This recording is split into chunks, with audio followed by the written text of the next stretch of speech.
Ce mardi 24 mai 2022, l'ancien Premier ministre, Jean Castex, a rendu un hommage appuyé à Élie Buzyn, père de l'ancienne ministre de la Santé, Agnès Buzyn, mort lundi 23 mai 2022 à l'âge de 4 ans. Élie Buzyn, survivant de la Shoah, est mort lundi matin à l'âge de 93 ans. C'est une Agnès Buzyn endeuillée qui a annoncé la mort de son père Élie Buzyn ce mardi 24 mai 2022. Il a fait un malaise hier, dimanche soir, juste après une conférence de témoignage, où il était avec des jeunes pour passer le relais, une conférence qui a été très émouvante, très bouleversante, qui l'a beaucoup touché, a ajouté l'ancienne ministre de la Santé. Élie Buzyn, père d'Agnès Buzyn et ancien rescapé du camp d'Auschwitz. Né le 7 janvier 1929 à Lodz en Pologne, Élie Buzyn était l'un des rescapés du camp d'Auschwitz où il avait été arrêté en 1944 dans le ghetto juif de Lodz où sa famille. Il n'avait que 15 ans.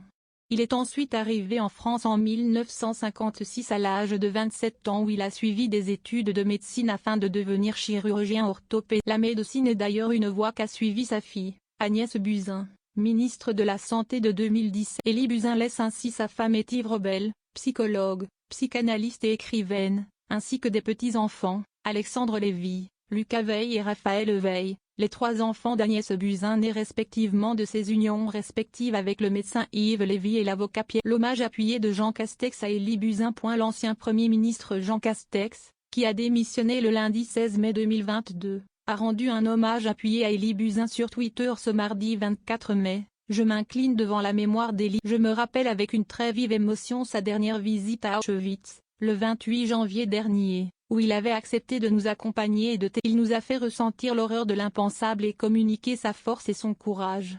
Je pense à Élie Buzyn, à sa famille et à toutes les victimes, a-t-il exprimé dans un communiqué de presse. Le président du Conseil représentatif des institutions juives, CRIF, Francis Califat, a également la mémoire d'Élie Buzyn sur Twitter, immense témoin de la Shoah et infatigable combattant de la mémoire. Élie Buzyn, jusqu'au bout, il a porté la parole des victimes de la barbarie nazie, a-t-il souligné.